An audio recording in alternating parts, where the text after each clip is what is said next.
اللہ کے رسول جناب محمد الرسول اللہ صلی اللہ علیہ وسلم نے مسئلے کا دریافت کیا صحابہ کرام رضوان اللہ علیہم اجمعین سے. جب وہ بات واضح ہو گئی کہ اللہ کے رسول صلی اللہ علیہ وسلم سے بھول ہو گئی ہے تو آپ نے فرمایا انما انا عبد انما انا بشر مثلکم انسى كما تنسون، کہ اے لوگو میں تمہارے ہی طرح کا انسان ہوں، مجھے بھی بھول ہو جاتی ہے، نسیان لاحق ہو جاتا ہے جس طرح تمہیں بھی لاحق ہو جاتا ہے. میرے بھائی اور دوستو، ان تمام چیزوں کے بعد یہ بات بھی آپ کے سامنے ہونی چاہیے کہ اللہ کے رسول صلی اللہ علیہ وسلم انسان ضرور ہیں، لیکن اللہ تبارک و تعالی نے آپ کو انسان ہونے کے ساتھ ساتھ اس مقام اور مرتبے پر پہنچا دیا تاج نبوت و رسالت کے ذریعہ جس مقام تک کوئی فرد بشر نہیں پہنچ سکتا. کسی شاعر نے اللہ کے رسول صلی اللہ علیہ وسلم کے بارے میں کیا ہی خوب بات کہی ہے کہ اللہ کے رسول صلی اللہ علیہ وسلم کے بارے میں فرمایا یا صاحب الجمالی و یا سید البشر من وجهك المنیر لقد نور القمر لا يمكن الثناء كما كان حقه بعد از خدا بزرگ تو یہ قصہ مختصر، کہ اے خوبصورتیوں کے مالک اور اے انسانوں کے سردار، چاند آپ سے خوبصورتی حاصل کرے، آپ کی تعریف بیان کر لینا ممکن نہیں، ہاں صرف یہ کہہ دیتا ہوں کہ اگر اللہ کے بعد کسی کا مقام اور مرتبہ ہے تو وہ مقام اور مرتبہ آپ کا ہے. میرے بھائی اور دوستو، اسلامی تعلیمات میں پیغمبر اسلام صلی اللہ علیہ وسلم کی ذات و شخصیت اور آپ کے صفات بالکل واضح متعین ہے. اسلامی تعلیمات سے صاف طور سے بات واضح ہوتی ہے کہ انبیاء کرام تمام خوبیوں کے باوجود، تمام بلندیوں کے باوجود ما فوق البشر نہیں ہوتے تھے. اللہ تبارک و تعالیٰ نے ان کو تمام خوبیوں سے نوازا تھا، لیکن ساتھ ہی ساتھ اللہ تبارک و تعالیٰ نے انہیں انسانوں میں سے بنایا تھا. اللہ تبارک و تعالیٰ نے تاج رسالت و نبوت کے ذریعہ ان کے مقام کو بلند کر دیا. قرآن مجید میں اللہ ارشاد فرماتا اللہ یعلم حیث یجعل رسالتہ، دوسری جگہ ارشاد فرماتا ولکن اللہ یجتبی من رسلہ من یشاء، کہ اللہ تبارک و تعالیٰ اپنے بندوں میں سے جس کو چاہتا ہے تاج نبوت و رسالت نواز کر کے اس کا مقام کیا کرتا ہے؟ بلند کر دیتا ہے. میرے بھائی اور دوستو، قرآن مجید کی اس آیت کو پڑھیے لقد من اللہ علی المؤمنین اذ بعث فیہم رسولا. اللہ صاف فرما رہا ہے کہ ہم نے مومنوں پر احسان کیا کہ انہی میں سے، انہی کے درمیان کا ایک آدمی، ایک انسان، ہم نے اسے نبی اور رسول بنا کر کے بھیجا. میرے بھائی اور دوستو، اگر اللہ کے رسول صلی اللہ علیہ وسلم انسان نہ ہوتے تو پھر یہ باتیں اللہ تبارک و تعالیٰ قرآن مجید میں اتنے واضح انداز میں نہ فرماتی. اگر قرآن مجید کا اگر آپ مطالعہ کریں تو آپ کے سامنے یہ بات کھل کر آ جائے گی کہ گزشتہ قومیں اپنے نبیوں کے بارے میں گمراہی کا شکار ہو گئیں. اس کی وجہ کیا تھی؟ اس کی وجہ یہی تھی کہ انہوں نے ان نبیوں کے بارے میں یہی سوچا اپنے ناقص ذہن اور دماغ سے کہ اگر اللہ تبارک و تعالیٰ کو کوئی نبی بنانا تھا تو ہم انسانوں میں سے کسی کو نبی کیوں بنا دیا. میرے بھائی اور دوستو، قرآن مجید میں اللہ تبارک و تعالیٰ نے ان مسائل کو بڑے واضح انداز میں فرمایا ہے کہ وما قدر اللہ حق قدرہ اذ قالوا ما انزل اللہ علی بشر من شیء، کہ ان لوگوں نے صحیح معنی میں اللہ کا حق ادا نہیں کیا جبکہ انہوں نے یہ اعتراض کیا کہ اللہ نے ہم ہی میں کا کیوں انسان ہمارے لیے نبی بنا دیا. میرے بھائی اور دوستو، اللہ کے رسول جناب محمد الرسول اللہ صلی اللہ علیہ وسلم کے بارے میں بھی اگر آپ قرآن مجید کا مطالعہ کریں گے تو آپ کے سامنے یہی بات واضح ہوگی کہ مشرکین مکہ اللہ کے رسول صلی اللہ علیہ وسلم کی رسالت و نبوت کے منکر محض اس بنیاد پر تھے کہ وہ کہتے تھے ما لہذا الرسول یاکل الطعام ویمشی فی الاسواق، کہ اس کو کیا ہو گیا ہے جو کھانا کھاتا ہے، پانی پیتا ہے اور رسول ہونے کا دعویٰ کرتا ہے. میرے بھائی اور دوستو، ان کی نگاہ ناقص تھی. انہوں نے بشریت کی بنیاد پر اللہ کے رسول کو رسول ماننے سے انکار کر دیا. لیکن افسوس کی بات ہے آج بہت سارے لوگ ہیں جو اللہ کے رسول صلی اللہ علیہ وسلم کی رسالت کو تسلیم کرتے ہیں، آپ کی نبوت کو مانتے ہیں، لیکن آپ کے لیے انسان ہونا تسلیم نہیں کرتے ہیں. آپ کو انسان سے اوپر کوئی مخلوق، نوری مخلوق قرار دیتے ہیں.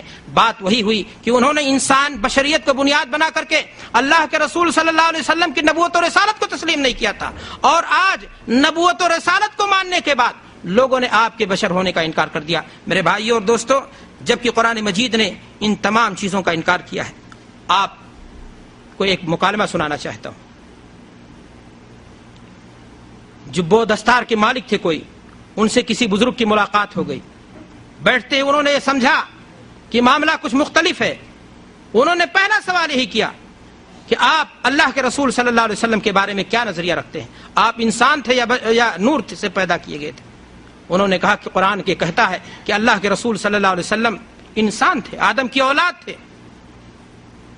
کہا ہم اس کو نہیں مانتے، ہمارا اور آپ کا یہی اختلاف ہے۔ انہوں نے قرآن مجید کی آیت پیش کی کہ اللہ تعالیٰ اپنے نبی سے کہتا قل انما انا بشر مثلکم، نبی اعلان کر دیجئے کہ بے شک میں تمہارے ہی جیسا ایک انسان ہوں۔ کہا نہیں، آپ اس کی غلط تعویل کرتے ہیں، انما انا بشر میں ما یہ نافیہ ہے کہ اے نبی آپ اعلان کر دیجئے کہ میں تمہارے جیسا انسان نہیں ہوں۔ حضرت نے بڑے پرجوش انداز میں استدلال کر لیا، لیکن ان سے جب یہ عرض کیا گیا کہ آپ نے ماں کو نافیہ مان لیا، لیکن اللہ تبارک و تعالیٰ نے آگے اسی آیت میں فرمایا ہے انما الہکم الہ واحد، کہ بے شک تمہارا رب ایک ہے۔ یہاں پر ماں کو کیا مانتے ہیں آپ؟ کہا یہاں پر ماں کو ہم نافیہ نہیں مانتے، ماں کو موصولہ مانتے ہیں، اس لیے کہ ماں کو نافیہ ماننے کی شکل میں حکم یہ ہوگا، معنی یہ ہوگا کہ اللہ ایک نہیں، تمہارا معبود ایک نہیں، اس سے بڑا شرک اور کفر کیا ہوگا؟ میرے بھائی اور دوستو، عرض کیا گیا کہ آخر یہ بتاؤ کہ ایک ہی آیت میں، ایک ہی سیاق میں، ایک جگہ آپ ماں کو نافیہ مانتے ہیں اور دوسری جگہ موصولہ کہو۔ کہا ہمیں ایسے ہی بتایا گیا۔ کہا اچھا چلیے آگے بڑھیے، آپ یہ بتائیے کہ اللہ کے رسول صلی اللہ علیہ وسلم کہاں پیدا ہوئے تھے؟ کہا مکہ میں پیدا ہوئے تھے۔ کہا پیدائش کی خوشی میں جشن مناتے ہو نا؟ کہا ہاں یہ بھی کرتے ہیں۔ کہا آپ بیٹے کس کے تھے؟ کہا عبداللہ کے۔ کہا ماں آپ کی کون تھی؟ کہا آمنہ۔ کہا سوال یہ ہے کہ کیا کبھی کسی نوری مخلوق کو ماں کے شکم سے پیدا ہوتے ہوئے دیکھا یا نہیں؟ میرے بھائی اور دوستو، عقل جب انسان کی معاف ہو جاتی ہے تو مختلف تدبیریں اور دلیلیں کرنے لگتا ہے۔ میرے بھائی اور دوستو، سوال یہ کیا گیا کہ فاطمہ کے باپ مانتے ہو، رقیہ اور ام کلثوم کے باپ مانتے ہو یا نہیں، عائشہ اور خدیجہ کے شوہر مانتے ہو یا نہیں، مکہ میں اللہ کے رسول صلی اللہ علیہ وسلم نے اپنا بچپنا گزارا یا نہیں؟ کہا سب کچھ ٹھیک ہے، سب کچھ صحیح ہے۔ کہا کس چیز کو نہیں مانتے ہو؟ کہا اگر نہیں مانتا ہوں تو یہ بشر نہیں مانتا ہوں۔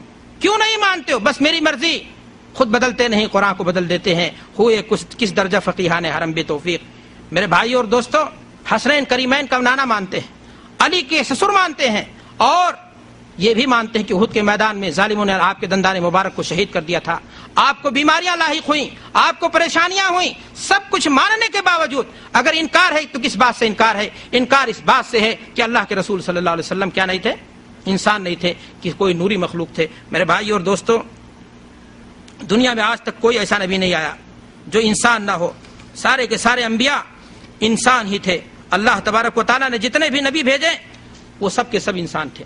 اس حقیقت کے واضح ہو جانے کے بعد کہ سارے نبی انسان تھے، خود اللہ کے رسول صلی اللہ علیہ وسلم انسان تھے، میں آپ کے سامنے ایک حقیقت اور بیان کر دینا چاہتا ہوں کہ اللہ کے رسول صلی اللہ علیہ وسلم صرف یہی نہیں کہ آپ انسان تھے، بلکہ بشری تقاضے کے مطابق اللہ کے رسول صلی اللہ علیہ وسلم کو وہ ساری چیزیں لاحق ہوتی تھیں جو ایک انسان کو ہوتا ہے۔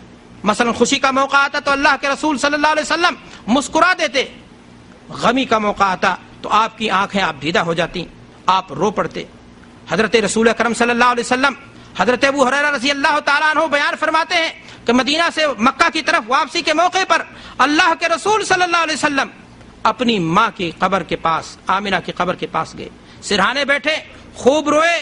حضرت بریرہ رضی اللہ تعالیٰ عنہ فرماتی ہیں کہ اتنا اللہ کے رسول صلی اللہ علیہ وسلم کو روتے ہوئے کبھی نہیں دیکھا۔